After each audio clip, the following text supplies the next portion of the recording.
I abandoned my best friend of 7 years, and all my other friends, by changing my number without telling them and moving out of state without saying where I was going. No warning. I was closer to him than anyone in the world. We were practically telepathic when we were together, like twins separated at birth. We could sit for hours in a comfortable silence with no reason to speak. He could be in pain hundreds of miles away and I would know about it. We also lived together almost 3 years. We were inseparable in college, met our freshman year, but we spent the next 5 years dating separate people and making each other batshit jealous, on purpose, really, I guess each of us trying to force the other one into taking a stand on our relationship. We also drove across the country together, just the two of us. Throughout our friendship, starting maybe a year and a half into it, we made out every once in a while and fooled around. Several times a year it would just sort of happen without any rhyme or reason, but it never went much further than that because I wouldn't let it. I didn't know what we thought we were doing to begin with. I was raised in the rural South and didn't have any kind of experience with that kind of thing. The first time he made a pass at me, I thought he was gonna fight me. It was definitely the hottest sex I've ever had though, completely different than girls obviously, but also different because it was him. It was passionate but it was tender too. It wasn't like anything I'd experienced before. We never really talked about it, it was just an accepted part of our relationship, and it did get more and more intense the longer it went on. We never dated or anything, we didn't consider ourselves queer, we were just always together and it worked. And we both slept off and on with women during college at this point, but it was J.'s Saturday night sport. We used women for casual drunken sex and then withheld intimacy from them because we were only willing to give it to each other. The last time we were together he came up behind me while I was washing dishes at the sink and just put his arms around me and put his lips against the back of my neck. It was the first intimate contact we'd had in weeks. I hadn't been with anyone else almost 2 years at that point.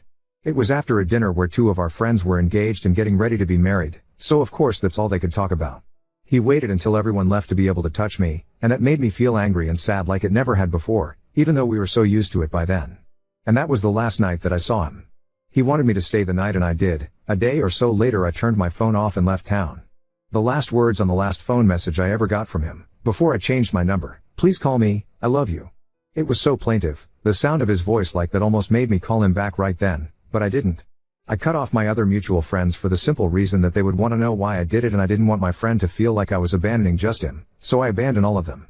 I figured at least they would be there to catch him that way and they could commiserate together on what a cold-hearted bastard I was for running out on everyone. But it really wasn't like that though. I just couldn't explain to them why the feelings between us scared me so bad. They didn't know anything about the real way me and my friend felt about each other. It was a secret and only one of our roommates suspected because he caught us kissing once in college. And that did not go well, I couldn't explain. So I left instead. This happened about 2 years ago, a little bit less. Edit, as for everyone asking me why I did it, it's very complicated but the short answer is that we love each other and we can't be together for various reasons.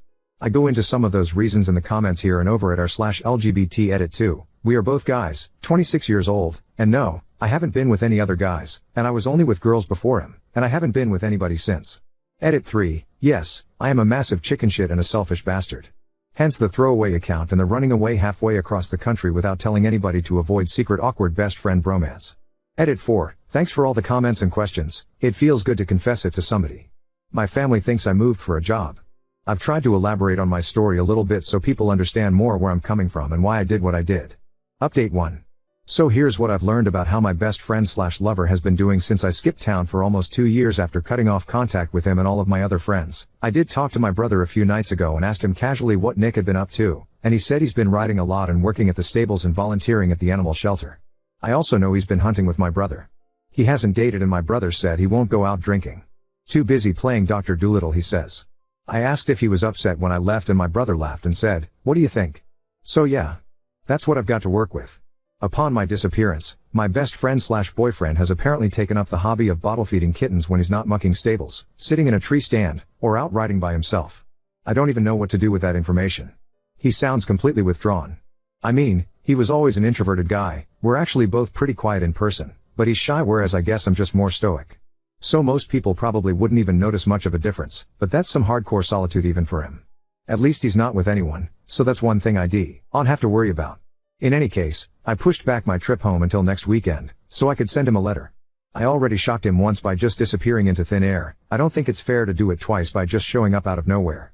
So I wrote this letter on quality paper, sealed with red wax, and I'm going to put it in overnight priority mail Monday in a separate envelope so I don't have to put his address on the actual letter itself, just his name. Here it is, Tilda, I'm putting my heart in your hands. You did the same for me once and I fucked it up big time. Here's your chance to get me back, one way or the other. I want to be with you, And I'll spend 2 years for every week I was gone making it up to you. I still want us to honeymoon in Amsterdam and grow old with too many dogs and argue about what kind of movies to watch at night. Tell me you'll at least still consider it. I love you, I love you, I love you. Feel free to Xerox this letter and staple it to every telephone pole in 10 miles. I don't give a damn who knows. Edit. Thanks for all the well wishes. I'm going to tweak this letter a little bit according to some suggestions I've received. It's just my first draft. Consensus is that it needs to be more apologetic, less mushy. Post office is closed tomorrow anyway. Edit 2. Forgot to mention, the reason I'm writing him a love letter is because I wrote him one once before, back before we started to get serious. I was too shy to tell him how I felt to his face, so I wrote a letter and left it under his pillow. I was hoping seeing another one would bring up sweet memories for him of us. _notable comments. This made me tear up. I hope everything works out.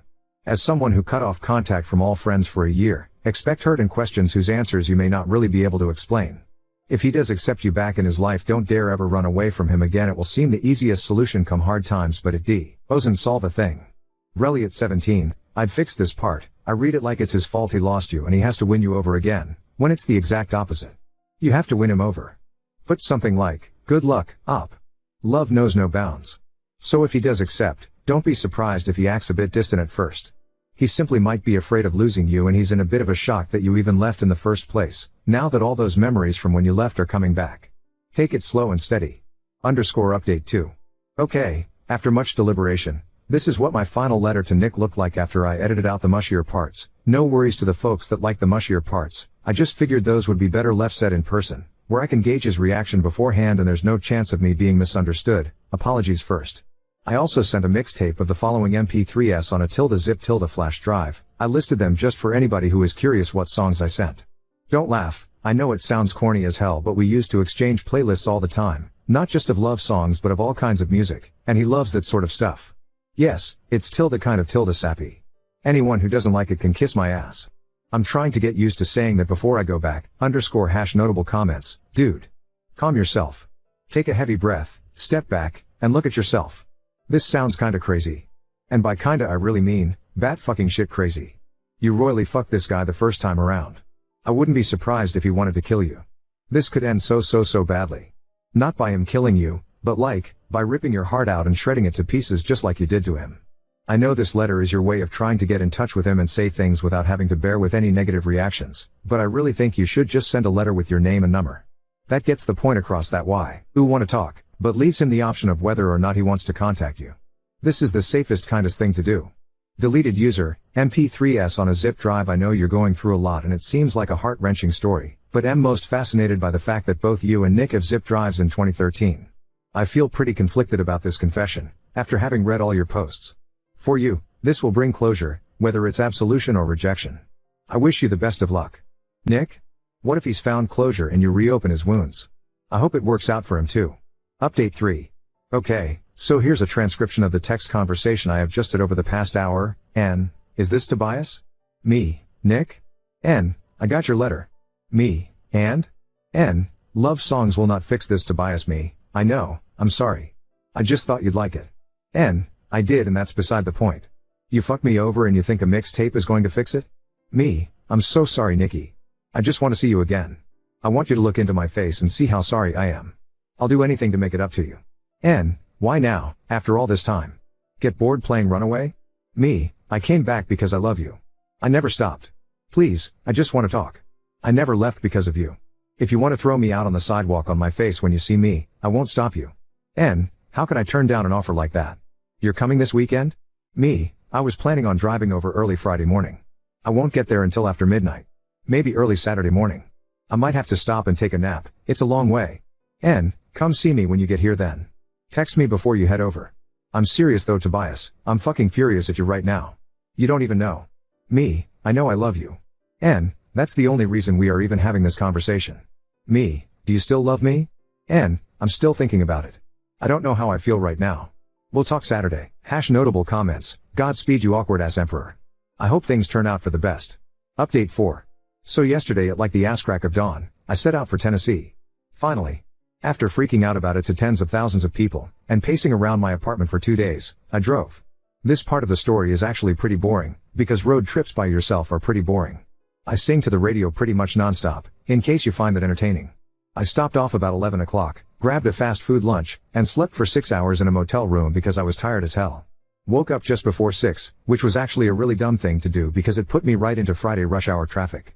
I texted Nick when I stopped for gas and told him where I was. I was half afraid he regained his senses from the night before and wasn't going to respond. He texted right back though, was still flipping out a little every time the phone vibrated, and told me to text him when he got to town.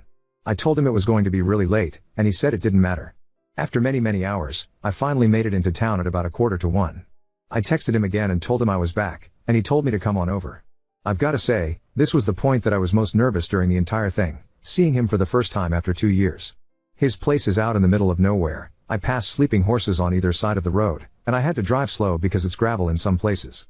Finally I got to his double-wide trailer. You can laugh or make trailer trash jokes, but the last time I saw that place it was nice inside, and this time it was even nicer. I winced as I drove up the drive because the dogs, too, somewhere along the way he must have gotten a second one, came flying out of the dog door and were barking/following the car all the way from the gate. This makes me super nervous because I just know that I'm going to run over one of these stupid fucking dogs right in front of Nick, and that will be the first time he sees me after 2 years. Turning one of his dogs into a road waffle. Luckily, that didn't happen. They're redneck country dogs and they know how to stay out of the way of moving cars and driveways. And then Nick opened the door. I just realized this entire time I've been posting to Reddit about this that I haven't even described him, not a single time. It wasn't deliberate though, it's just that I never thought about it. He's been accused of looking like a scruffy Paul Rudd. Okay, I've accused him of looking like a scruffy Paul Rudd. He has dark brown hair that he's let grow out since the last time I seen him, down to his collar, except he wasn't wearing a collar. He wasn't wearing anything but a pair of hospital scrubs as pajama pants. And he has dark gray eyes. I've never seen anybody else with eyes like that. He was looking at me completely neutral and leaning up against the post of the front porch as I got out of the car and petted the dogs enough to get them out of my way. I walked up to him without getting my bag or anything. I opened my mouth to talk and that's when he walked forward and locked his arms around me, hard. And at that point I just start bawling like a little kid that's been lost for days. I couldn't help it. I couldn't say anything, certainly not any of the suave opening lines I've been planning out for the past 13+ hours.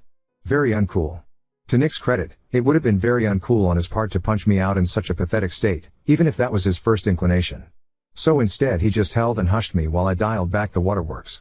With anybody else, I would have been embarrassed, but right then I wasn't.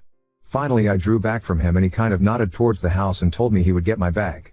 So I open the screen door and the regular door, and go inside. Pretty much looks a lot like the last time I saw it, except for the TV. He didn't have a TV before.